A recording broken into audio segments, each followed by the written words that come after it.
All right, here we go. Hey! Another goddamn episode Oh god, of that sounded so angry. yeah, I know. Another chill episode. I wasn't Shreddy so Bois. chill, guys. What the fuck? It's like another It's all goddamn the episode. goddamn cicadas.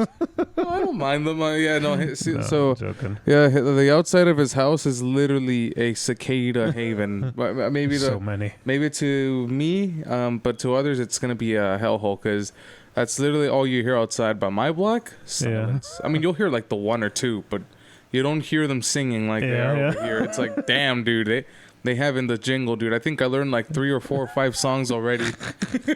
Yeah, if you pay attention and record it, you can try to transcribe some nice Meshuggah style music from their sounds. Exactly. Yeah, definitely. They also. I did enjoy the cover of "Scourge of the Offspring" by Cattle Deacon. Oh yeah, That's a good reference though, because the whole mascot of technically the whole theme of the album is the insect human hybrid. Oh yeah. Man. Instead of a ant-looking creature, it's a cicada. It's technically a cockroach human okay. hybrid, but yeah.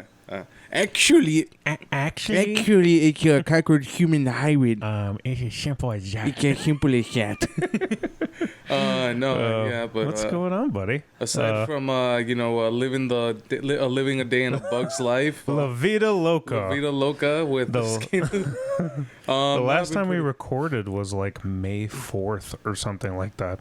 Yeah, and around the time, like, this was actually weeks before they actually came out. And then when we recorded the Rift Challenge, I think, when we recorded the Rift Challenge, that's when they started to pop up. Like, as soon as I rolled up to Mike's house, you just see 5 of them, like, falling everywhere, and then one of them was crawling towards him. It was funny. They're a bunch of little idiots. They weren't mature yet, so they were just falling all over the place. And now that they're mature, they're flying everywhere, mistaking us for trees. I've had some, like, chill on my head. Yeah. They don't screech at me. They're just, like, coming on me, and I'm like, oh, whatever. But people give me the weirdest looks. They're just like, and I'm over here just...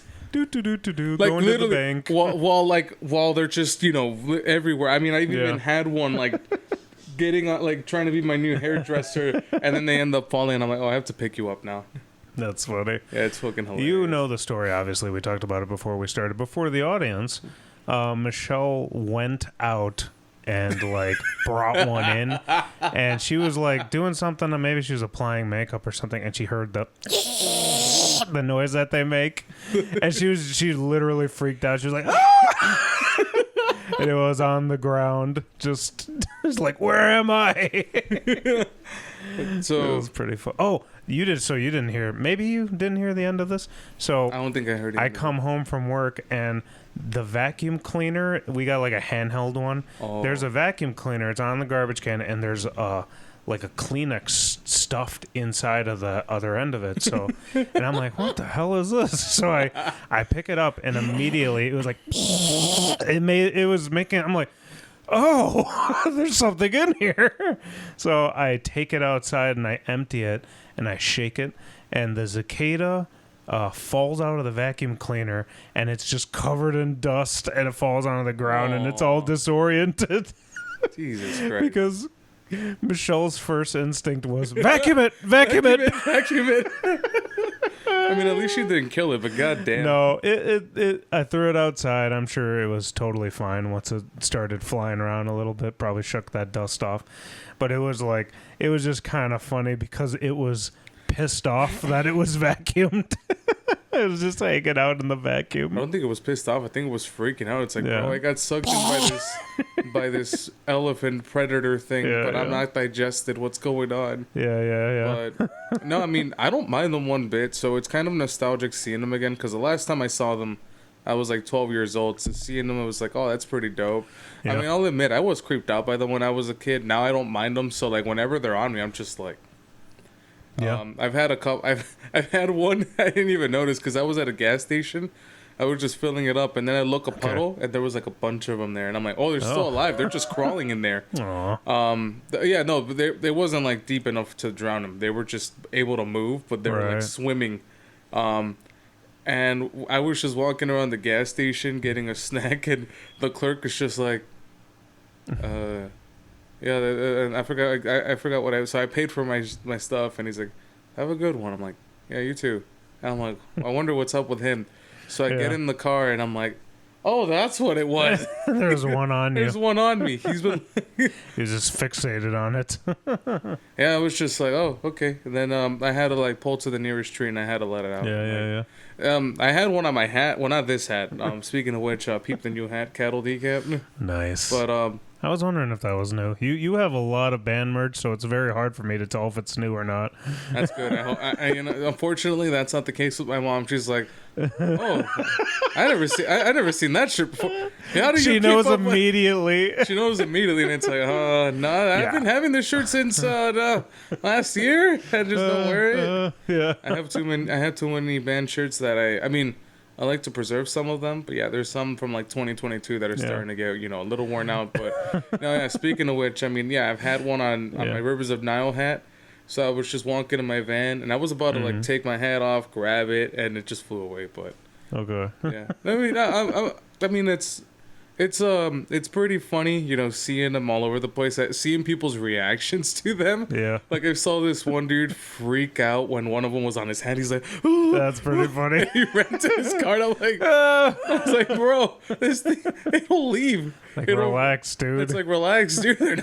They're not doing anything. That's funny. I'm just, then there's me just, the moment, like I had some bump on me, and I'm like, eh. One of them bumped into me, and it pissed me off because he got pissed off at me. He hit me in the head, and he was like, and I was like, "You hit me! You hit me! I was outside doing something. You hit me." I also kind of come to find out that that's actually the way you can tell them apart from male and female. The sound. If they screech, that's a male. Yeah. A female doesn't screech, because the ones that I have run into, whenever I grab them, they never screech. So I was like, oh, these are girls. Yeah, that's a female. Okay. They're slightly longer than them, but I have noticed they're a lot smaller. Weren't they a lot bigger the last time they showed up, or they were about the same size? I don't know. I've seen some things that it's like there's like different breeds and varieties of them. I think it's broods, but broods. You might be right. I don't know. No, the reason I know is because there's a double one. There's the 13 and the 17 year. But if you want to see the 13, you have to travel to like St. Louis or some shit. Oh, okay. Like the far south. To me, they also look different. Like it seems like they have a different color scheme than they did the last time I saw them. But I don't know. No, they have the same one. I know that both of them look similar, but I think the 13-year-old ones have like more orangish wings. But okay. And then again, it's been 17 years ago. Maybe they looked a lot bigger since I was a kid. Well, regardless, that was cicada talk. That was your National Geographic nature segment. Yeah. Okay, now. All right, Brian, we haven't recorded since May 1st. Sorry, May 4th. Okay, Mike, continue. We have a lot of stuff to catch up, and you way more than me.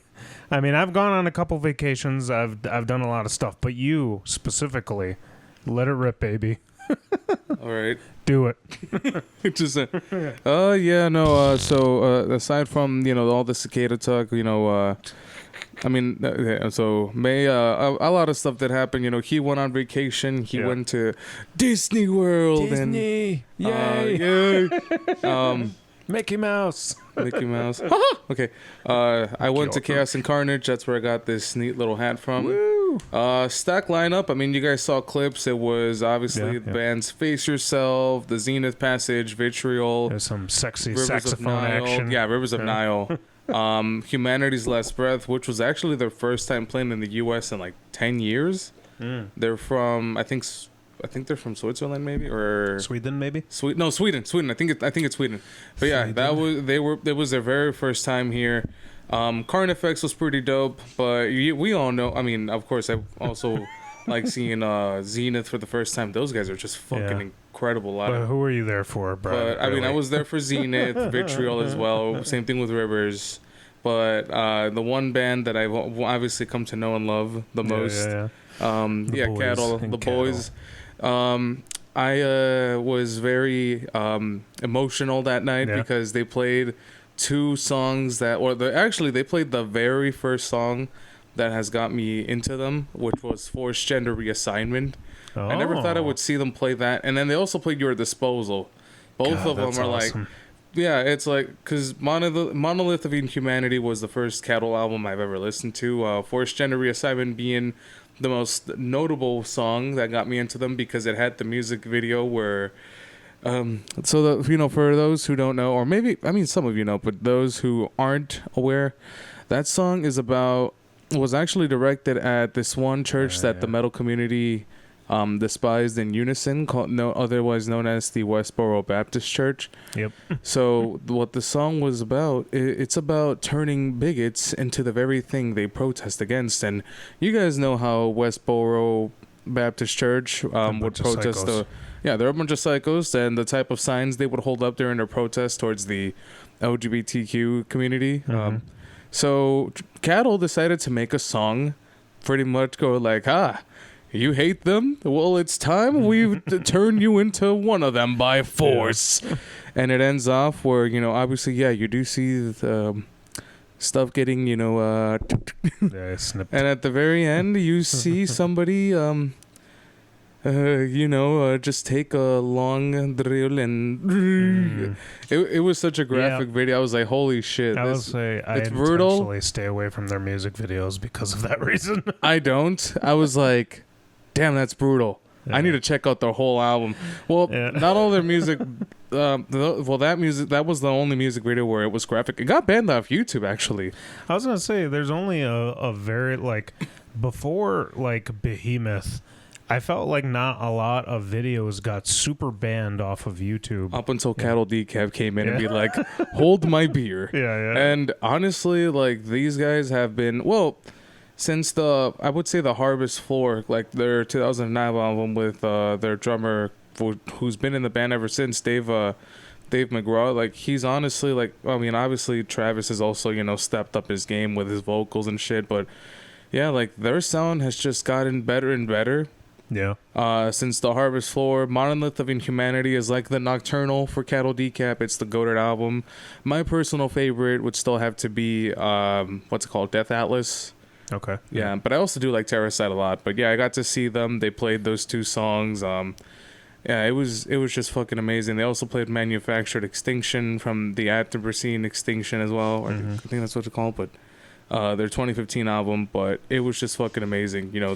Brian, this is a little side note, and I don't know. Stop interrupting me. Just a little question. Would you ever pay for a tour meet and greet Yes, I would. You would? Yeah. Okay. If it's for Cattle or Black Dahlia Murder, I definitely would. Okay, I just haven't had the chance because bills, but adult responsibilities. Usually it's really expensive, but no, it is really expensive, but I would. Yeah. I think I should just do it early, but it's long overdue. Okay, maybe not for Cattle. The thing with Cattle is I've been a fan of them since 2012, but I never had the opportunity to see them because, especially in the infamous concert we went to, where I walk in. See you next time, Chicago. And I'm like, no, fuck. That could have been my first time, but it's okay. Yeah, it's okay. I no longer hold it against Mike. Okay? All right. First of all, I'm joking. All right. No, it's a joke. No, it's fun because the very first time,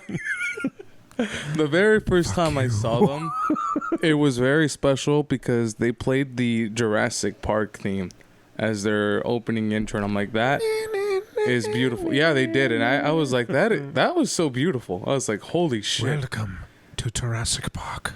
Yeah, literally. I was like, that is so beautiful. So I was like, damn, that was special. I'm glad I didn't see them the last. I'm pretty sure they might have played it. So you would pay to do a meet and greet then? I'm always conflicted on that because it's on one way it is a way to you get to see your favorite artists and stuff, but it's a weird situation because you're gonna fan over them like crazy. They're gonna be uncomfortable to a certain degree because they're like, hey, thank you. I tried not to be that I mean, I've met Asley Dine before as well. I think I brought it up on the podcast where before or after? No. I'm not, definitely after. I'm not ashamed of it. You're like, I don't care what he does in his personal time, okay? She's not dead. She's still alive. She's still alive, okay? It was the steroids. It was the No, I mean, you want to know something? He was actually on the Chris Garza podcast talking about it. God. It was a very like emotional part of it too. Really? Like I was like, damn. Because looking at, I was like, yeah, he's a shithead for doing it. He's a total shithead. He's a total shit, and he still is, of course. But I was like, damn, he actually deep. Because obviously, he came back to the scene, and he still expresses how he still struggles. Yeah. From since then, obviously, he does talk about like, yeah. He even says, I did my time, but that doesn't mean you just come out as a changed person. Like, he actually gives you the full scope of, like, obviously he went through it. He explains, it's like, yeah, what I did was fucking stupid. Mm-hmm. And he still struggles with the fact that, what he almost committed. Thankfully, the guy he was talking to set him up. I mean, because the person he was talking to about the hitman and everything, or the guy that got him, I think his friend was the one who set him up. With the hitman who was an undercover cop. So yeah, like thankfully that wasn't the actual thing, so he's thing. happy that his friend essentially well, I so like I said, him. So I can't remember whether he brought that part up because I watched it, but I'm like I said, my memory is blurry. But I mean, regardless, I mean, he even talked about how a lot of the band was very uncomfortable, being around him. Like it was, of course. Because I'm pretty sure a lot of people was like, how can they be okay with playing with him? But it's like money. Yeah, I mean money, but at the same time they were still like money. Yeah, all of their projects were dog shit until he came back. I mean, but they still left. Well, Nick Hippo left. Of course. I love Nick Hippo. They're like, he's like game over, man. They're like, game over. Game over. No, Nick Hippo left. And then you also had the original drummer leave too. Yeah. That guy was there since the beginning. And then also Josh, he left. And he's actually done a lot better since then. I mean, he's in... I was like, God damn it. I can't remember the band he's in now. I was like, I'm going to just put the name here. But... I'm gonna see them with Gojira and Spirit Box. There you go. Fucking Christ. I was gonna say he's in Spirit Box now. I'm like, I was like, God damn it! I don't know why that I forget. I was like, hey, he's doing it now. Yeah, no, like I said, since leaving Asley Dying, he joined Spirit Box. I'm like, well, he's actually killing it. That's a big old fat W right there. I was like, you know what? That's a big fat W. But like no, I've paid VIP, and I'm like, I try not to be like as intrusive. Yeah, it's like, leading us down this wormhole. I mean, no, I'm glad you did because dying. Oh, I'm glad you did because that was funny. Yeah. I was like, no, you know what? There needs to be a few laughs on this podcast because like I've that second time when we went to Indiana to see Death Clock, I almost considered it, but I'm like, man, I might cry, and that would be embarrassing. Like, I think I'd just lose it in front of this man. That's honestly one of the reasons why. But this is honestly my biggest regret why I haven't gotten a meet and greet with Black Dahlia, because that's probably the one band where I'd be like, as like, especially with Trevor, because like I looked up to that guy a whole lot. I'm still gonna do it.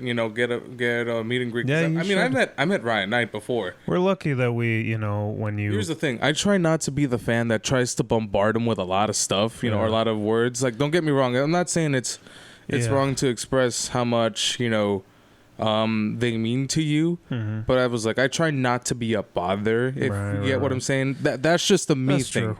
That's only a me thing. You guys do whatever you like. That's just how I'm very conscious of that when we interact with the inferior guys. Dude, so am I. That's why. Freak out. See, that's just the thing. Like, I'm very conscious. Like, I want to talk to them, but it's just like, man, I don't want to freak out and like freak them out or have an awkward moment. It's like, I know all of your albums. I have all of your posters. Hi, Kevin. I'm your number one fan. Hi, Kevin. Hi, Kevin. You way in the back. Hi, Kevin.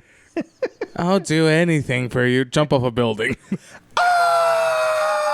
anything. Okay, but yeah, no, I try not to make a fool out of myself, you know. But it's like, God damn it, how can I not, you know? Like it's like these guys are my heroes, you know. That's the thing.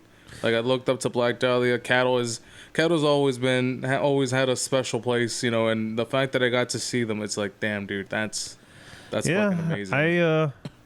I told you I met Trevor once, right? Yeah, you did. Yeah.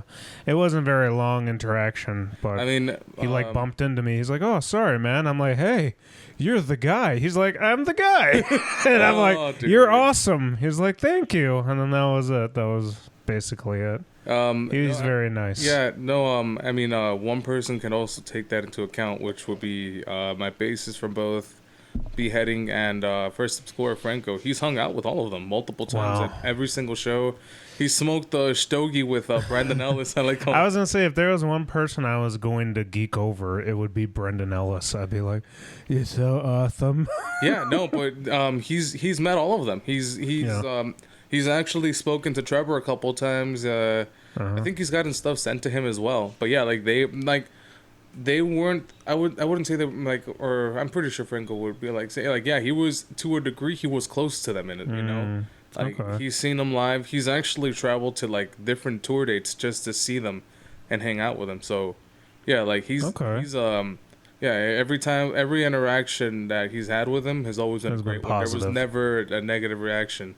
That's what a lot of people say, and yeah, damn, dude, that's probably one of the biggest regrets I'll have is that I never got to meet him. Yeah. We've interacted on the internet a couple times because I know he was the one mainly, you know, responding to comments, especially since I was in high school. I would post on their wall saying, "Oh, you guys are fucking awesome in Chicago." Literally, you know, Black Dahlia Murder replies to your comment, "Dude, thank you so much, man. Take care." I was like, I think that was him. And he's even sent me a meme where the eye has a speed meme, which I'm gonna put on. I'm still getting that tatted on me. I don't care how stupid it looks. That's always gonna be a special moment. Yeah. Though it might have been on the internet, it's I shared a laugh with one of my all-time favorites. That's awesome, dude. So it's damn, dude. And it's kind of the same thing. Even on if the band doesn't have huge Slipknot is not answering their Facebook comments, you know what I mean? It's some dude probably hired by Slipknot or some dude hired by Megadeth or some dude hired by Corey Taylor. Yeah. But when you get down the list towards a more of a local smallish band, there's always one guy out of that band who's answering all those comments. Typically, you know. Yeah. But I'm sorry, we've gone down another wormhole. Let's continue. What has your life been since May 4th? May 4th. Yeah. And so cattle decapitation. Cattle decap, and then Beheading played 2 shows. Yeah. Actually, so the day before Chaos, I was out playing at Foreign Local with Manifestations. Okay. This other band called Ouroboros and Scumrot as well. With Beheading the Icon. It was in Hammond, Foreign Local. That also happened to be our vocalist Matt's birthday at the time. I think it was the next day, but regardless, nice. You know, we all wished him happy birthday. It was a pretty cool night. They had I forgot the name of the damn restaurant they had, but they were making burgers or they were selling burgers. And I'm like, nah, I was like, yeah, not everything in life is free, guys. But yeah, no, they had a vendor selling food, and the burgers were fucking amazing. I just wish I'll probably just look through and put their name on here. But okay, yeah, no, that was a second time playing Foreign Local. And there was also another one in Portage, Wisconsin, at Studio 301. Unfortunately, I don't have footage ne that one. I didn't do a live stream, okay. And there's a funny story as to why, actually. Okay. So, and I'm gonna put the flyer here. You know, all the bands are pretty sick. So originally Beheading was scheduled to play at 10 because they had 2 different stages, 2 corner stages. Okay. So as one band's playing, the other one's setting up. You know, vice versa, and it was pretty organized. You know, this actually went according to plan to an extent. Well, I would say to an extent. Timely wise, yeah, I did. But so, you know, I was like, we're not gonna go on at 10. And there was this little ice cream joint, you know, not even down the street, 2 doors down, by the venue. So I'm over here waiting in line and reading the signs and everything, and I'll probably just post the name of it if I find it on here. But if not, then then oh well. But this took a depressing turn because that ice cream was like award winning or some shit like that. Okay. So I decided to get a three scoop chocolate ice cream. Chocolate's my favorite flavor Are you a ice cone cream. man or are you a cup man? I'm a waffle cone. All right, power move, fancy. Yeah, waffle cone. Dipped or non-dipped? No, non-dipped. I was Non-dipped. Oh. yeah, but I was like, because I wanted to try the ice cream at its raw flavor. Yeah. I was like, you know what? There's a lot of hype surrounding this. I gotta try it to the very core. So, there's a little bench there. I'm over here enjoying myself. Just enjoying ice cream, and I'm like, wow, dude, like this is my middle-aged man dream, just eating ice cream on a bench. Yeah, That's your adult, like the guy who creates trains, in his basement. the guy who creates trains in Yeah. his basement. That's the midlife. It's not necessarily a midlife crisis move. It's more not a of midlife crisis. a midlife like married man hobby. Well, I ain't married, but anyways, married with my own free time, I guess. But that came to a screeching halt when I got, and I'm gonna post the. Oh, well, first I'm gonna ask, but I'm pretty sure they'll be okay with it because it was posted on the story. But Okay. so my bassist Franco told me, "Hey Brian," and he's like, "Where you at?" I'm like, "Why?" He's like, so we ended up having to switch slots with one of the bands Really? because two of their members are running late. So I'm like, "You capping?" And then he's like, "Nah, dude, we're setting up." And I'm like, "What the fuck? I gotta throw up my ice cream." So I was I was in denial. I was one scoop in. I had to like look through the window, and I'm like, "They're fucking setting up." So I had to throw it away. And I'm like, yeah, I couldn't bring it in. Just scarf it down as quick as possible. Give yourself a No, brain I'm not. freeze. I couldn't. But I had to do it with honor, and I just had to set it down somewhere and leave it there. And I was like, I was eating an ice cream, you dipshits. Who said yes to being honorly? And he's like, Sorry, dude. and then the guy who was who was like, what's it called? Who asked him was like, "Oh, I'm sorry, man." It's like, no, it's fine. I was just like, I was saying that as a joke, but it was funny. But seriously, you owe me $750 That's fine. or whatever. Look, if I get the opportunity to play there again, I'll just go there as soon as I get there. Just get my ice cream. It's First not the end of the thing. world. First thing. It was kind of sad having to throw that out, but it was funny. It I is sad. was like, this is gonna be funny to talk about on the episode. I'm like, yeah, I had to throw out a fucking That's triple upsetting. scoop of ice cream. I mean, I was one scoop in, and I'm like, fuck. But it paid off very well because when we went on, there was still a pretty sizable crowd, and all of the bands were still there. Okay. So they were watching us. Everyone enjoyed it, and some people even were like, "Are you guys signed?" And we're like, "No." And I'm like, "You guys played it out like professionals. Holy shit!" And I'm like, Yeah, man, that's what I was telling that's you. a wonderful compliment like that I received, and it's like honestly, like playing out of stage shows really hits different and not that I don't like playing in Chicago. Like it's always fun playing in Chicago for my friends and everything, but when it comes to playing out of state in front of people you don't know, it's like, damn. Winning them over. It's like, is this the feeling that touring bands have? Like, maybe not exactly, since I, like to an extent, but I'm like, damn, that was pretty dope. Like, a lot of people enjoyed the hell out of our set. So, yeah, no, that was a pretty cool experience. We did run into the two of the members from the band that we had to switch places. The name of the band is called Don't Get Comfy from Rockford. Okay. They were running late from work, and we told them, "Oh, dude, it's all good." I didn't tell them you owe me an ice cream. I was like, "Nah." You motherfucker. Nah, it was. I mean, they were like, "Hey, man," they thanked us, like, and they apologized, like, "Hey, sorry that we had to switch sets." I'm like, "Nah, it's all good." I mean, they even said, it's like if we ever need shows like up north, like out in Rockford, to hit them up, and I'll even I'll put their page up on here. Make sure you check them out. They were pretty fucking heavy when they went on. I was like, holy shit. Okay. They put on a great show. So To put a cap on what you said about sounding like a professional band and winning somebody over in a different state, Some of my fondest memories are when Vicious Attack went to Indiana. You remember? You were part of one of those shows. I think it was. Or maybe was it both of the shows? It might have been both or one. We played at the North End pub. Yeah. That was a fun night actually. Yeah, dude. We sounded great, and everyone who was there was super into us. Like, it is great when it's like, oh, these guys have never heard of you before, and everybody is on board, and they come up after and tell you how good you are, and merch is always, we sold like, I don't know, $400 or something that night. I don't know how much we sold that day, but people were buying merch that same night too. Like, people bought shirts from Behead and the Icon as well. I was like, holy shit, like, that's awesome. A lot of people actually, they fucked with us that much. I was like, damn, dude, it's pretty dope, and it's honestly like great to make new band friends and everything. Yeah. I mean, the boys in Errors of Humanity also showed up. We took a picture with them. If I do get it, I'll probably put it on here. But okay. Yeah, they were both their drummer and guitarist came by, and I was like, damn, that's some real homie shit. And as of recording, this is actually like 2 days before we're gonna be playing with them at Livewire Lounge. They're gonna be on tour with Fathom. Nice. So yeah, I mean, I'm excited to finally, play a show with them. These guys these guys are fucking amazing. Mm-hmm. When Mike and I first saw them, at the Halloween, that little Halloween fest with Inferi, I was like, we specifically came early for those guys. Yeah, and they were good.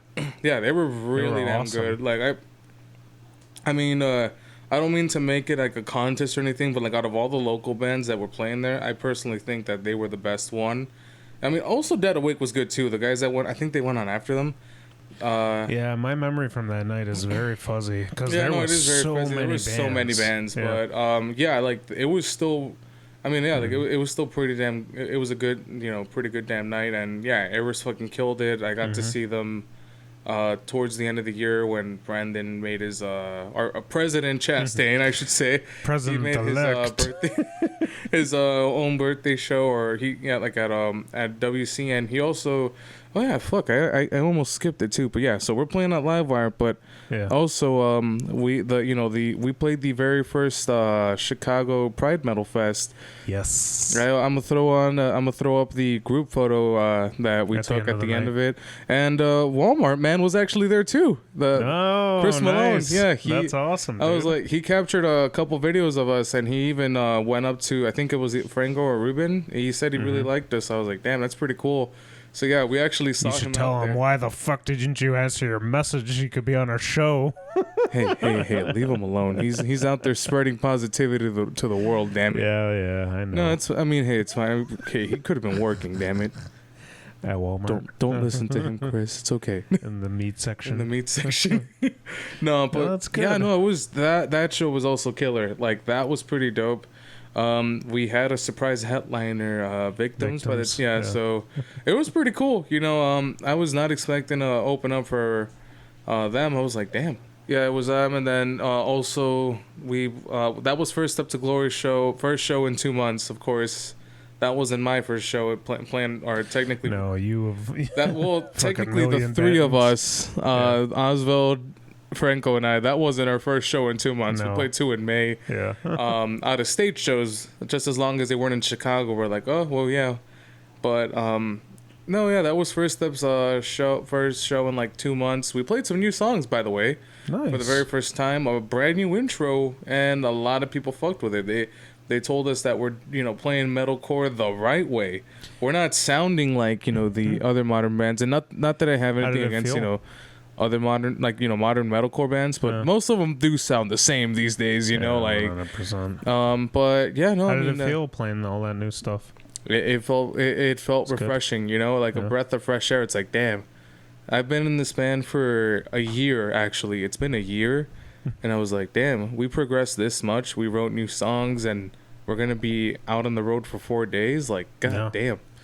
That's awesome. Life change. I was like, damn. I didn't expect things to pick up this much. I mean, you're so goddamn busy. By now, it's already what's it called? This is already so, including the fest. That's 14 shows. But by the time this episode drops, there's a Livewire Lounge that I'm adding the flyer, and then 2 days after the episode drops, I'm playing at Foreign Local again for the 2-step verification show with Bat, South Arsenal, Mantra, Them's Fighting Words, which, hey, I'm repping them today.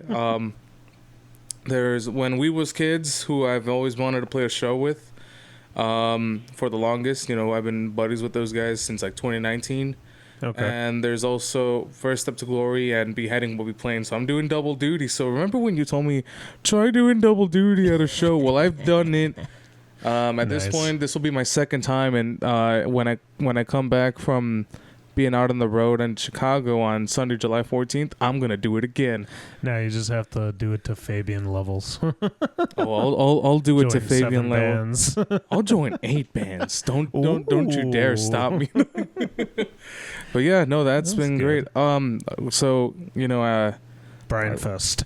Have your own Brian Duran Fest. Fest. Duran Fest. Danktastic Duran Fest. But anyways, so I think make it happen, baby. I'll make it happen. But I think it's time we go on to our next segment, Show and Tell, because I've received a special gift at the fest from the Bandit. Show and Tell.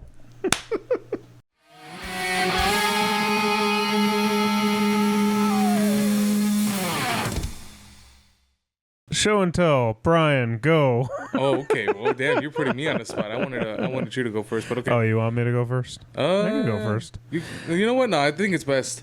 So the Bandit came up to me. Well, he didn't came up to me. He actually just threw these at me. Okay. And I caught him by surprise. Like, I don't know how. This was when? At the Pride Fest? Yeah, actually last Saturday as of recording this. Okay. So June 8th. Yeah. There's a lot of time, man, in between. So much time in between. But yeah, he threw this at me. Well, he said, hey, catch. But yeah, I saw it flying at me by then. And I'm like, oh. But yeah, he was like, I got this. What is it? Oh! What? Now we can put it. Oh my god! Are these all coasters of me? Yep. Holy shit! He's like, oh, I needed to find something to make of it. I was like, so yeah, I always notice you guys have oh my god, coasters. I'm like, yeah, thank you. Yeah, I was laughing. Everyone in First Step was like, all right. Shit. I don't know who the Bandit is. I don't know if you want to reveal it, but you need to tell him he needs to send me the website where he does all of this stuff, because I'm impressed, to say the least. He did the stickers, you know, right? It's the same guy. Yeah, it's the same guy who made all the Brandon Chastain stickers, and he also made one. I forgot the one where he had the sticker of the thumbnail that we made, but he made one of. Dude, this is insane. I hope you're coming next. I wonder what picture he's gonna take of you. Oh, there's a whole lot you can take of me. I mean, I'll even send him one. But yeah, dude, that is great. Yeah, as soon as I saw this, I'm like, this is perfect. He's like, he was looking through your photos and he's like, I should make one with this. That is pretty funny. I intentionally do like, and you know, I showed it up to the camera. I don't know if it's gonna see it, so I'll take a picture of it and post it right here. But I post a lot of like just really stupid, intentionally stupid pictures. This is when I was at County Line Orchard, and my sister was starting to get into photography. And I had him like, no, I have a really funny idea for a picture. So I got in between these pumpkins here, and I'm like I did like a Kohl's like. But dude, that's awesome. I love this so much. Jesus Christ! Thank you, Mr. Bandit. He has been appeased. This is fantastic. I know my wife is gonna think this is hilarious too. My God. And there's like, he made like, there's like 10 of them in here or something. So. Yeah, but I was like, holy Jesus, shit. Dude. That's awesome, man. Yeah, that's pretty much it. That's all for my show and tell. I was like, we had to throw this segment just to show this, because I'm like, oh. Dude, you got to reach out to me. I got to know what your printing company is, because this is awesome that you can generate all this so quickly. Oh, he'll reach out to you once he sees this. Yeah, because he was watching the Brandon episode, and he's like, oh, man, I'll make something. God definitely. Damn it. This is so great.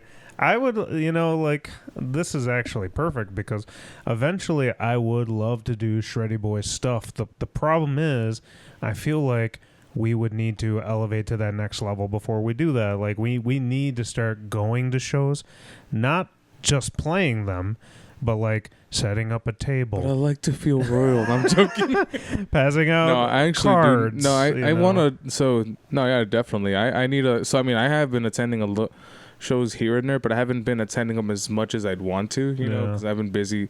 I mean, aside from playing shows, I've been busy trying to get things rolling with all the bands and everything. So it's like. Yeah, but hopefully, things slow down.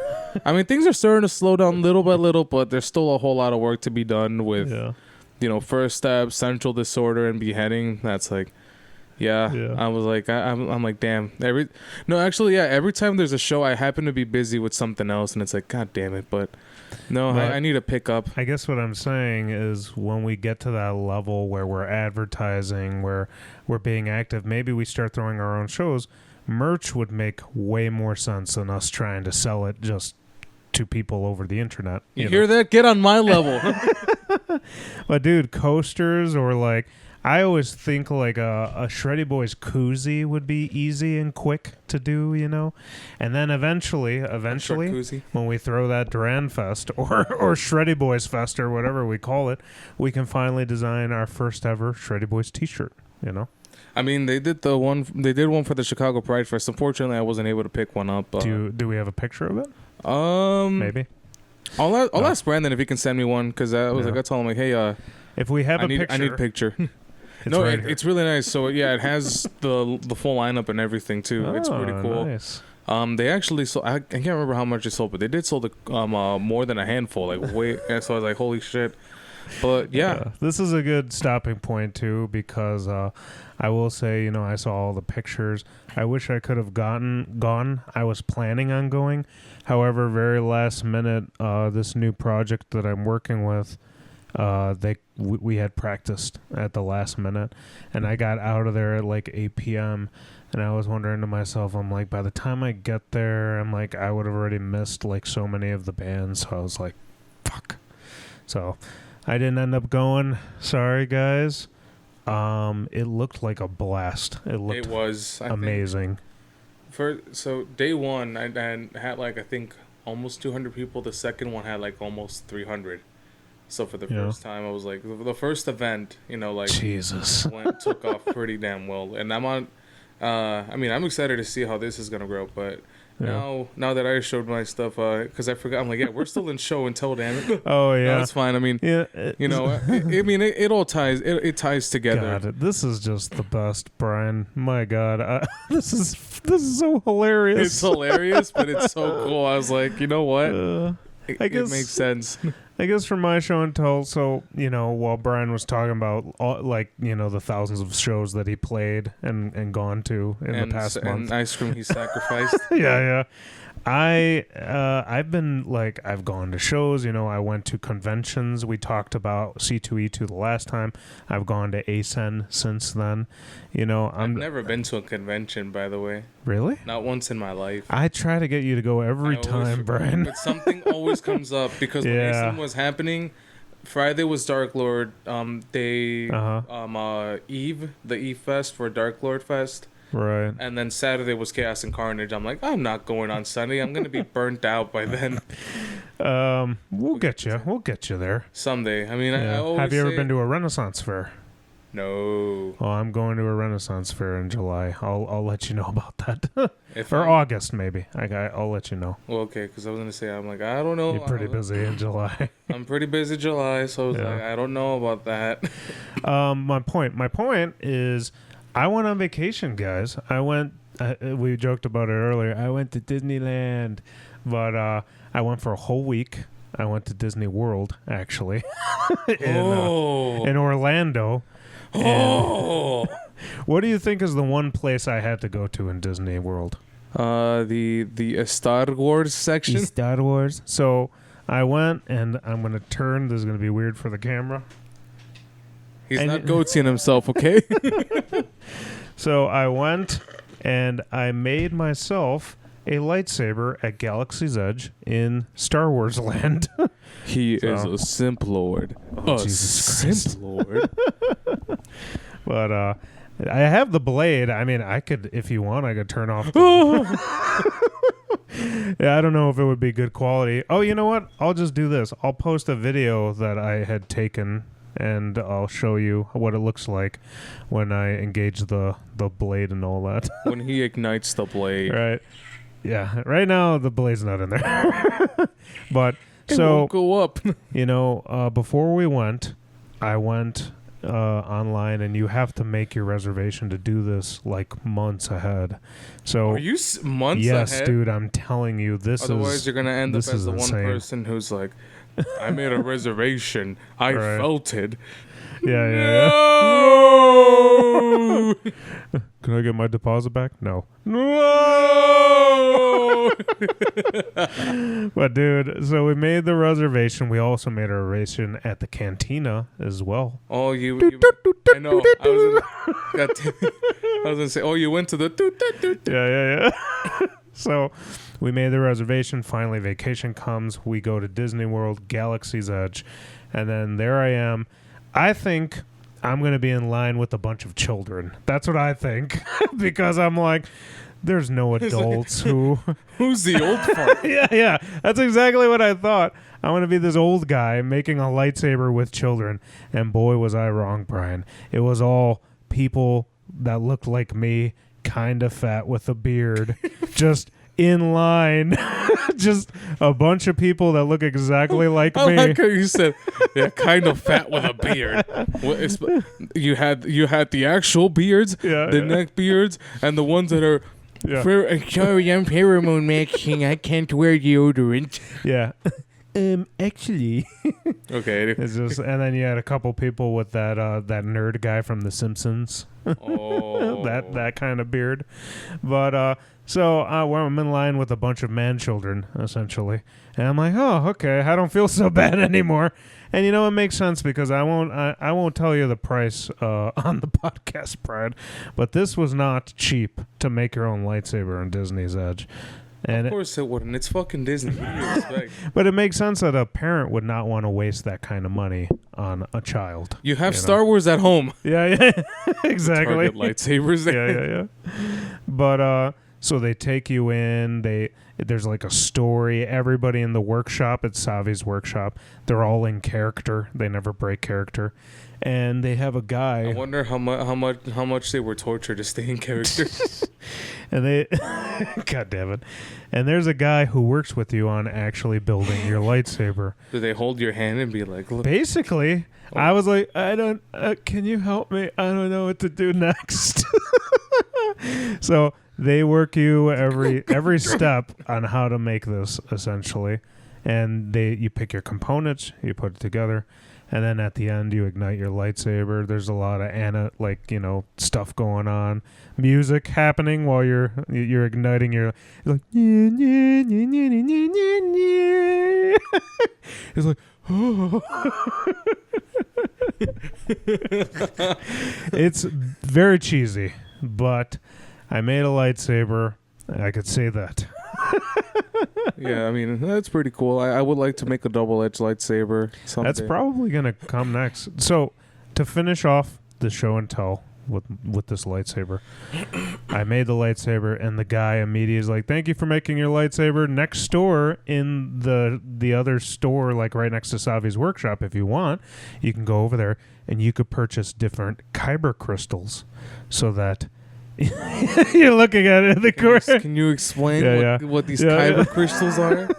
So you can purchase different kyber What's the lore crystals. behind the kyber crystal? What's a kyber crystal? Oh my God, I'm Brian! fucking around. Don't- I was gonna say we would spend another 15 minutes talking about kyber crystals, but basically, kyber crystal is what the Jedi puts in his lightsaber to give it power. And this one, what color do you think this one has, Brian? It's not a Jedi's color, that's for sure. No.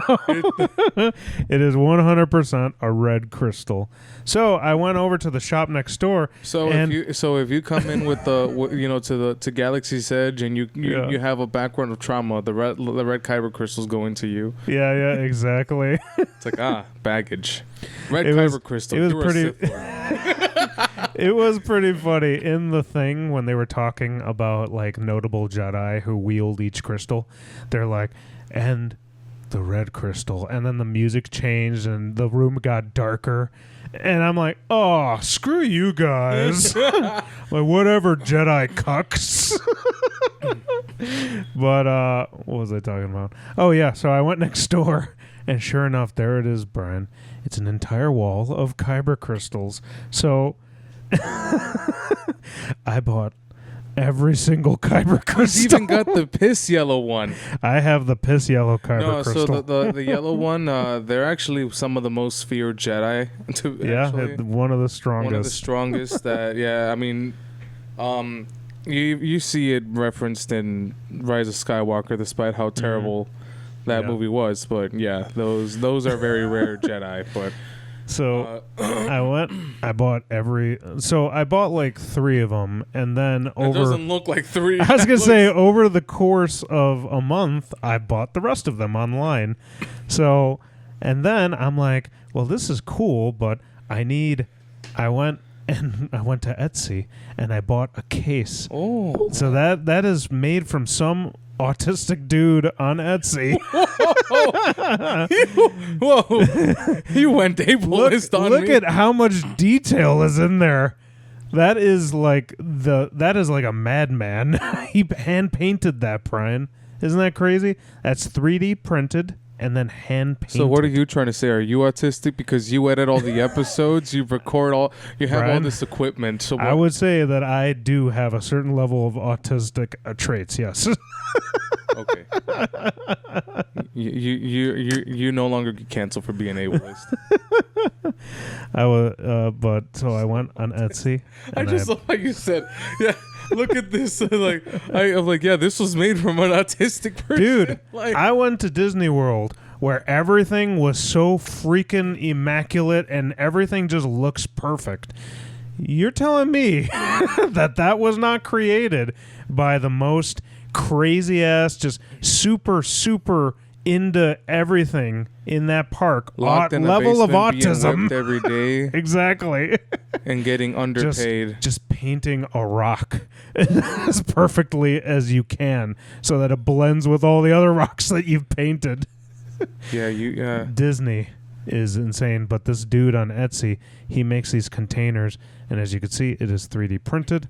He hand paints all of this. It looks straight from goddamn Star Wars, and it opens. And Brian, you wanna talk about autistic levels here? Autistic levels. This thing turns on as well. Oh, so when shit. it's dark, I can. You can't see it in the camera, but the lights come through the crystals. But that's how into this I've been, basically. I went and I got all the crystals, and it works. All of the colors work, obviously. You got all the colors of the rainbow for Pride Month, I see. Basically, yeah. And there you go. That's my show and tell. I went to Disney World, and I spent a stupid amount of money, basically. A stupid amount of money. Let's just leave that there. Yeah, and that will be our show and tell, guys. Up next. I keep knocking stuff over. Up next is a montage of Mike knocking everything over. Yeah. I'm just gonna put this back. All right, I think it's time we go on to our next topic. It's more of a music centric topic. I wouldn't say this would be metal news, or should it be metal news, or not metal news? That's BNN. What the fuck am I talking about?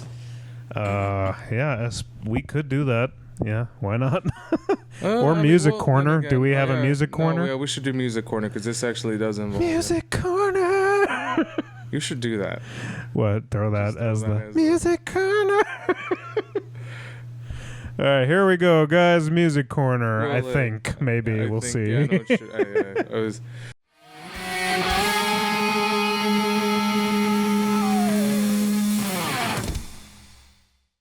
Well, What's the most important thing that has happened in this today, Brian? Today, in this day and age. Well, as of so far, 2024 has seen, some very epic releases. We had, new Allegion on the way, new Volvadinia on the way, right? With new vocalists, right? Volvadinia has Luan Duile. Allegion has Ezra. Ezra, and then he's back. He's back. But for this one, this is actually pretty damn special. It's a day that I never thought would come because, after a whole year of being told that it's ready, we've been, left hanging for so long. And now, today, it's finally here. We've been gifted. We've been gifted with the Aftermath. Yes. Black Dahlia has released a new single, obviously called Aftermath, and when this was teased, I already saw the album artwork because we have sources of information who leaked it. Of course, there's gonna be people leaking it. It's like the same shit happened with Terrorsight. Before they released We Eat Our Young, they released the album art, the name of the album, and the whole track list, which obviously this already went up, but it's already up for pre-order. We're going to add a picture regardless. Though I will say it is kind of funny how the artwork, somebody made one called Goatsy of Departure. Jesus Christ. Like, well, I mean, that's not when I saw that, I was like, I'm like, someone's going to make a meme of that. I knew it. I was like, but it's pretty cool. It's going to be, so we got Aftermath, and this is the very first Black Dahlia Murder song with Brian Ashback, and it's actually the first time we had music from them in 4 years, which is pretty crazy because Black Dahlia has always been known to be a band to release albums every 2 years, up until Verminous at the time, because after Nightbringers they released Verminous in 2020. However, the pandemic. this time, however, we have, of course, I've spoken about this earlier. Trevor has passed away 2 years ago, and actually this is the first song since 2 years after his passing. Brian Ashback has decided to step up, and I was kind of on the fence on it, like whether it's like I don't know whether this is gonna be good or it's not gonna be as good or it's not gonna feel the same. So yeah, I was very nervous. I was like, man, I really hope this is like it was going to be the right step forward because Brian has been in the band since the very beginning. And also does the backup vocals as well, right? In the past. Yeah, and then most of the time, I think he's the one who will have the final say in everything. Like even when Trevor was around, he would say it. He was basically like the one, leading it. Like, all right, this is going to happen. But yeah, this is the first track that, actually there was a bonus track in Verminous where he was on vocals that I wasn't aware of either. I'll throw it up on here, but either way, this is the first, song that, where he's in there. He's obviously, the whole album is going to be him now. And holy shit, does he almost sound close to Trevor. However, he does have his own spin on his vocals, but they sound almost identical. Like he goes from, the transitions with the highs and the lows, the mids, but he sounds like a monster in this as well. Like he's like, yes, of course, it's not Trevor, but he made it his own way, and it still fits. Like it's pretty much everything you want in a Black Dahlia Murder. Of course, Trevor's not in the band anymore, but this is still it's fucking amazing. I was like, holy shit. This is gonna be I loved it, and I'm excited. Servitude is gonna be coming out on the 27th of September, which shares the same month as Abysmal, Nocturnal, and Deflorate. I gotta tell you, man. Yes, obviously the vocals were going to be like the most important subject of topic here, where we were gonna have to discuss that, and that's what everybody's gonna be talking about right now. But what I am so interested in was just this culmination with Ryan Knight and Brandon. Yeah, Ryan Knight and Brandon sounds amazing. I was like, holy shit. It's like the new and old kind of style coming together, like in a marriage, and sounds amazing. It's still the Black Dahlia Murder, which is like, holy shit. It sounds fantastic. That's what I was. So that's the main thing I was worried about. I'm like, is this still gonna be the Black Dahlia Murder? Of course, it's not gonna be, as it was because Trevor is no longer here. But it still captures it. It's very, it still does it justice. I'm with it. I'm 100% with it. I'm all for it. you know, and it's not like some people like would think like, oh, is he hating that, or like, you know, they like I sort of came off as like, oh, well, this is not Trevor. It's like, no, it's not that. I actually want, you know, like if they were to continue, I'm with it. Yeah. If they were to stop, then I understand, because I mean it was a hard. I mean, like I their said, brother, you know. it was their brother, and at the same time, you know, like we had 9 albums with Trevor, and I'm like, this is the first where we don't have him, and it's like, damn, it's still crazy. Like, I mean, it's pretty sad, you know, that he's no longer here. Like, honestly, that was like the worst nightmare for me personally, because it's like, damn. I think if Trevor, you know, were watching this, I think he would be proud. I think I mean, I would say too, because I mean, he was always very supportive of like everyone, especially the thing that I love about Trevor is that he was always all about, you know, supporting people and making sure that young, you know, smaller bands are all, you know, or get the recognition. And that guy has done a whole lot for the scene. Like, of course, you know, they're still going to carry on, and I'm glad that they are. But Trevor's always going to be king, not just because of, you know, what he's done with the Black Dahlia murder, but what he's done for the whole metal scene. There's still features with him coming out, actually. Some that haven't been released up until now, which is crazy. Like, that's how you know this guy was dedicated to his craft, not just for the Black Dahlia murder, but for everyone. Like, whether they were, you know, like big bands or little bands, he was always there, and he was all for it. Like, that guy, personally, I would say he would be the modern day like godfather of death metal. I mean, that's a bold take. Like I would say he was like the modern day Chuck Schuldiner for death metal, because he really was the face of death metal. Like, it's like, you know, and honestly, like, it's almost like when this is like sort of like a weird comparison, like deathcore, when when Mitch Lucker was the face of deathcore at the time, Suicide Silence. And then he passed away. Now it's on to Will Ramos from Lorna Shore. Yeah. So now he's, you know, the new face. So it's like, I'm kind of curious what will be the new face of like death metal, and like is it still going to be Black Dahlia, or who is it going to be now? You know, like that's going to be like at the pinnacle, because Black Dahlia is a huge band. Yeah, they're not like, well, no, they could be like, they have played at like stadiums, but not like headlining in them and everything. But these guys have been around for so long, like their name is out there like worldwide at this point. So it's like, you know, honestly, like this chapter, it's like I'm still curious as to how things will go. Are they gonna, you know, continue to elevate even further, or are they still gonna remain, you know, where they're at? And I mean, regardless, it's still fine. Like, I think because they've always wanted to be like more underground, you know, like throughout the years. Yeah, and I mean, because of that, I feel like we've seen a lot more fuller, like, Black Dahlia murder sets. Like, I've seen them on Amara, I don't know how many times in my life, but as soon as they started getting big is when, oh crap, they're not gonna play these songs that I like anymore. They're gonna play like the more mainstream ones, you know, like now there's gimmicks. You know, so it's like you really do lose something when you become that headlining band a lot of times. I'm talking super high up. Like, Amon Amarth is playing like really big, you know, stadiums sometimes, you know, or like they're like headlining a stage at like walk-in type big, you know. Yeah. But you know, Black Dahlia obviously has never made it to that level, and they're definitely above a lot of bands that we like, you know, like Inferi or Legion, or I mean, I would say that they could be very well above Amon Amarth.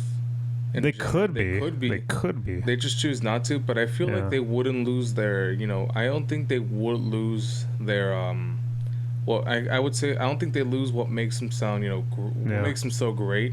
I mean, look at it now, you know, Trevor's not in the band, but they still sound phenomenal. Yeah. Like, it's still, I mean, I'm going to say this, it's still the Black Dahlia murder. Sure, Trevor's not in the band, but they're carrying it on perfectly. You know, it's been, I have yet to see them live since, like, damn, I think 2019, but I'm kind of nervous because it's like, damn, I know I'm going to be an emotional fuck when I see them.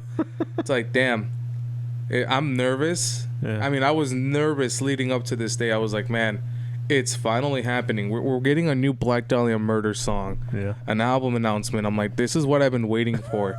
But I've also just been like anxious. I'm like, is this gonna be good? Yeah. I was like, holy and shit. It was fantastic. And it was. I'm happy, but it's like shit.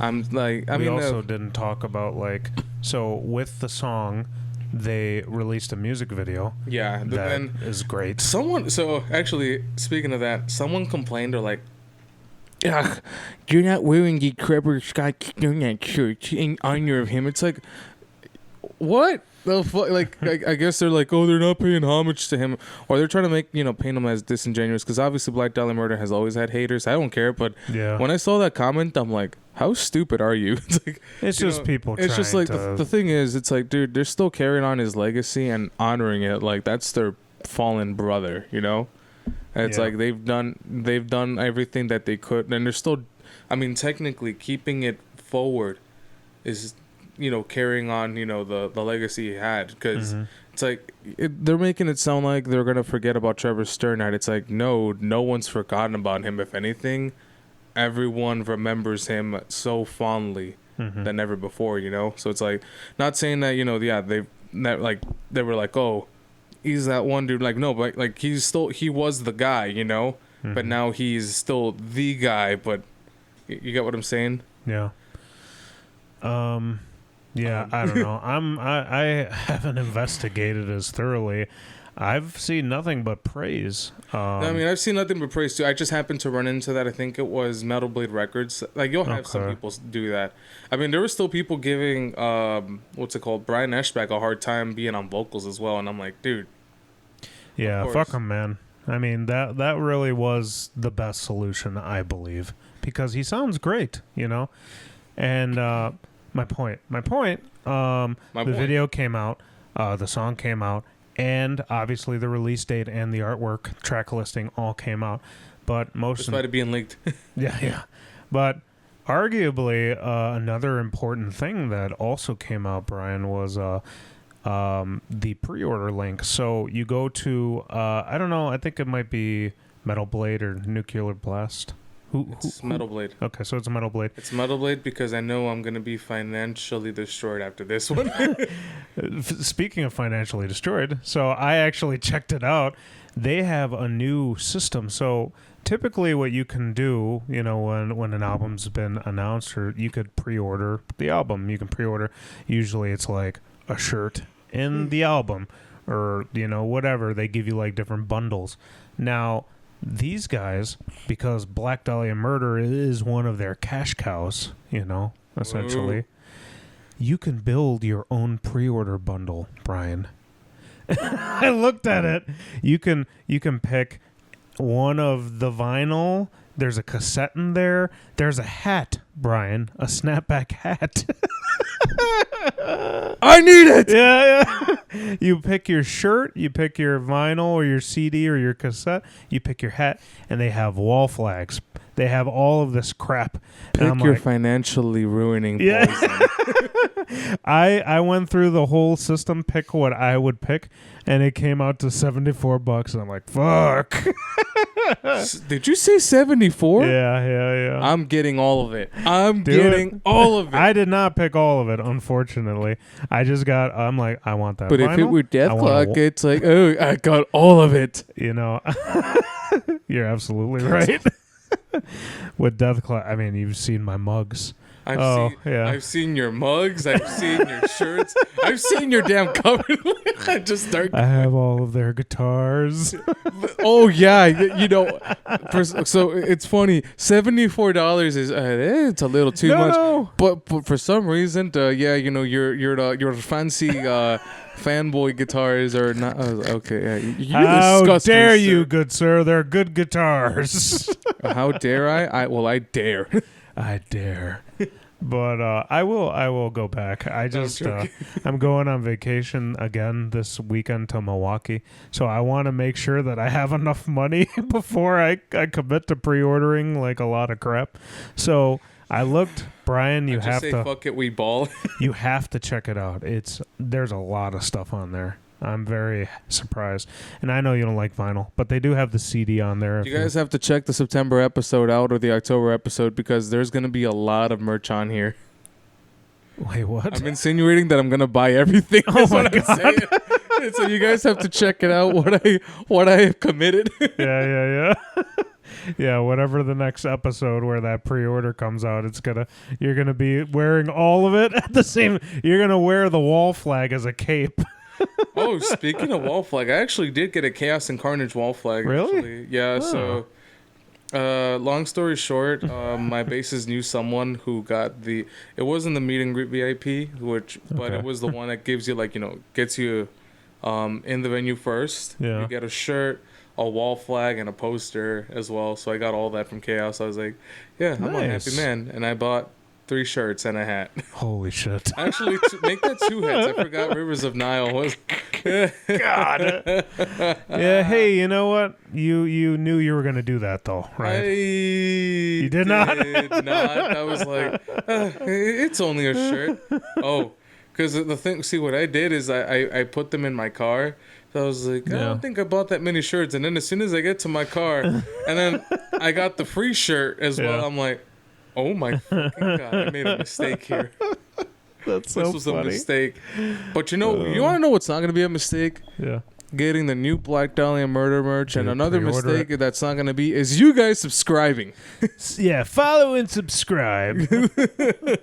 No, but yeah, Oh, I think that's pretty much. That's the all biggest one. You That's know, like the there's biggest been like one. little things here and there that's been coming out. There's been all the small things. Oh yeah, Riot Fest got announced too. Oh The yeah. lineup. Oh yeah. Let's talk about that. Let's talk about So- that. I've gone to the last 2 Riot Fests, and after last year's Riot Fest, shut up. What are you saying? I said privilege. No, man. I put it on a credit card and I pay that shit off. That's what I do. We don't. Are you kidding me? We don't pay that forward. We do easy pay, baby. I just pay and I don't look at my statement. Yeah. You pretend that it doesn't exist. la la la la la. Head on it. Yeah. I have to buy more merch from different bands. No, but Riot Fest got announced. Yeah. This time it's actually in a different spot than Oh, my usual. point. My point. My point. I can't wait to was make the Shreddy Boys the Shreddy Boys my point. point. My point. My point was after last year, I'm like, I can't do this again. I'm tired. My feet are killing me. I'm an old man now, Brian. I can't keep doing this. But then the lineup came out. I can do it. I'm like, fuck, I think I have to do it. I think I gotta go all 3 days because I was looking at that I'm lineup. not gonna go all 3 days. I'm Well, going to. I might wait. My point. I might wait until everything gets announced. But- Because I know they have the 3-day passes and the 2-day. I just want the 1-day Let me pass. actually Damn pull it. up the lineup. It's a massive lineup. Mastodon and Lamb of God are gonna be there. Oh, that's very important, And Brian. then- Do you know why? Slayer.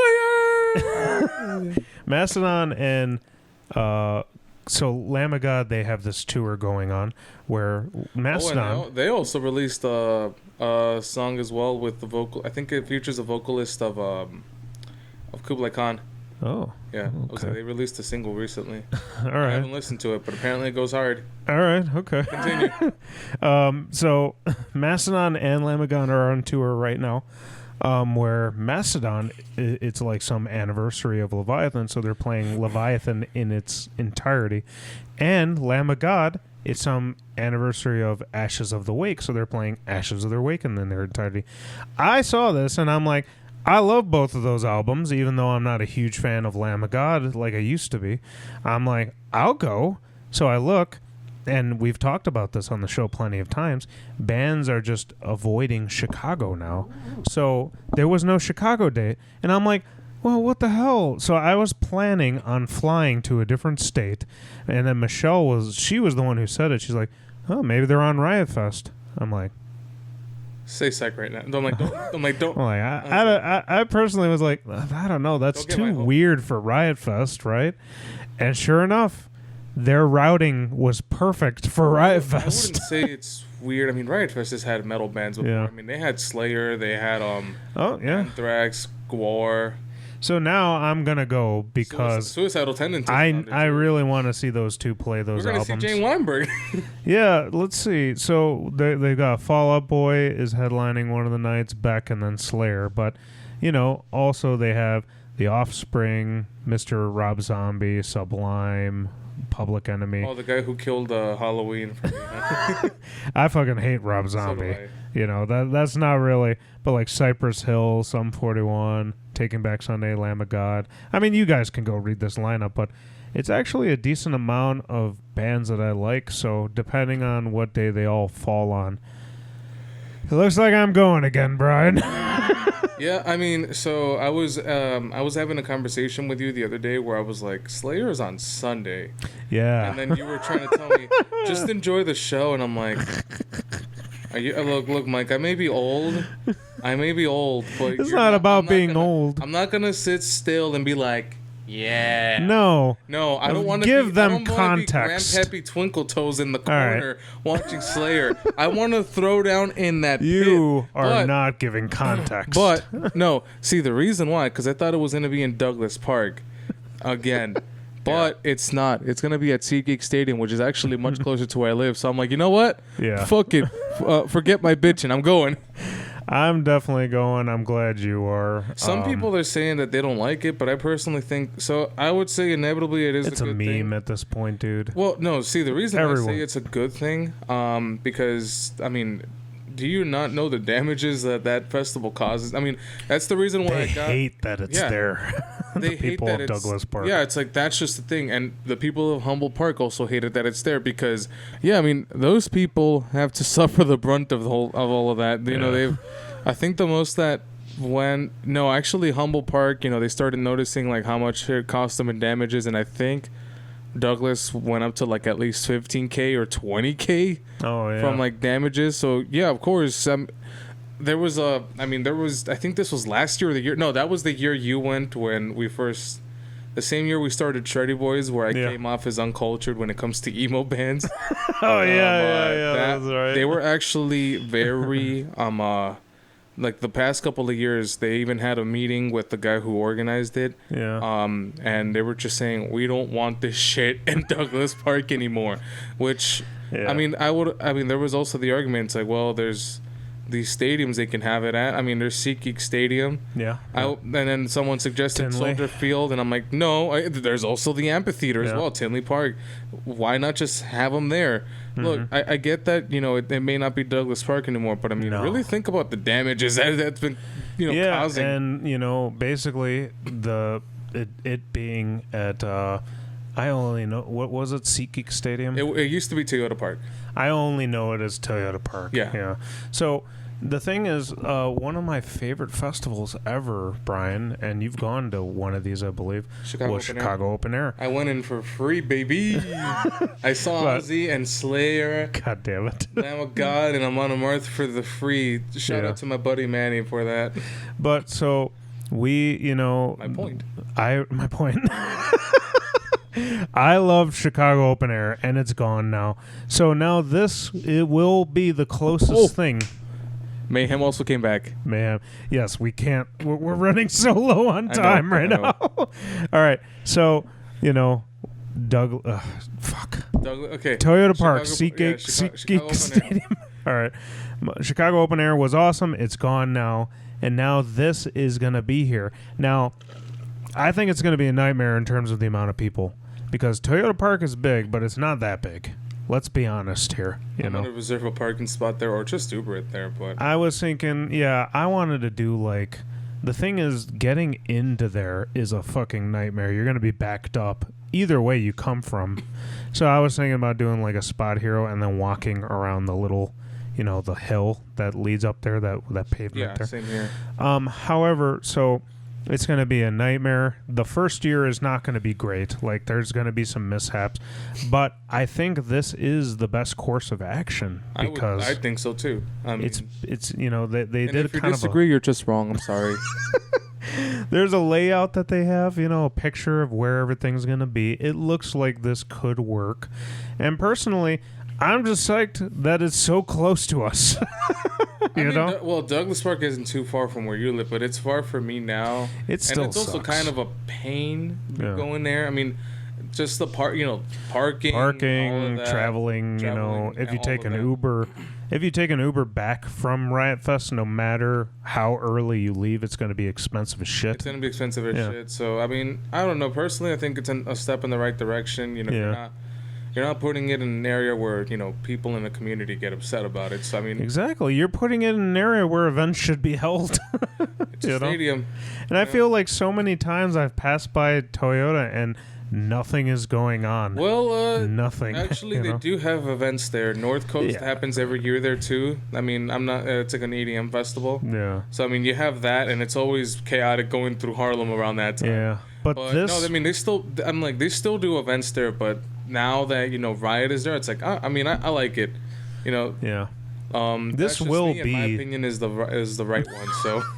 This will be like a super huge festival for SeatGeek Stadium. I really believe they will try their very best to handle this correctly. You know, I mean, if capacity issue if capacity is an issue, I mean, there's also the amphitheater too. So, yeah. Well, yeah. I mean, and I don't know. I'm very excited to see how they handle it.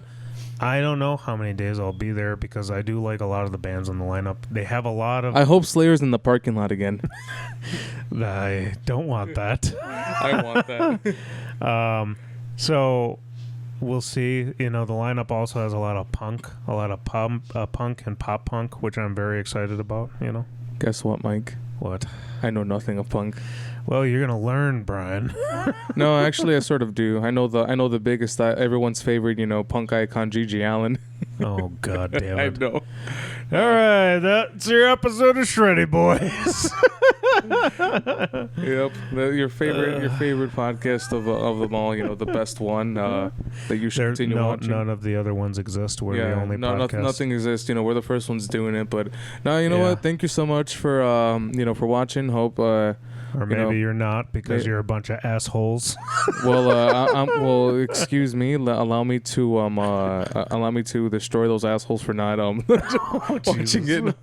I'm doubling down. Nah, you know what? So yeah, make sure you share this with your buddies, your girlfriend, your your dog. It was like your friends. Subscribe, like, comment, subscribe. Yeah. Hit the bell notification because it helps the channel a lot. You know. Yeah, thank you so much. No guest on this episode, but hey, if you want to be on, we had a lot to talk about, you know, that we couldn't fit it on there. But hey, if you want to fit yourself on there for the next once episode or the time ahead, feel free to hit us in the DMs. You know, I'm talking to you, Mr. Bandit. I'm like, reach out to us. You know, maybe we can have you on. Funny. If you like to expose yourself, feel free. If not, then I mean, hey, we put like a little like when they don't want to show the face, it blurs out the face. We'll put the new challengers approaching. Yeah, thing. It's like put the bandit, the bandit. And we give them it's like, oh, hi guys. We give them like that voice changer. Yeah, but anyways, thank you so much. I will say one more thing before we part, guys. We have a couple new things coming that we're working on currently. My lovely wife is going to have a series soon. I won't disclose the details, but it's going to be a new part of the Shreddy Boys universe, hopefully, you know? What? Why are you looking at me like that? I was like, is it going to involve cicadas? No. And I've got a couple of things. See what you brought that. I'm like, why that story got brought up. I have a couple of things that I'm also working on. So stay tuned for that, everyone. Goodbye. Goodbye. That's it.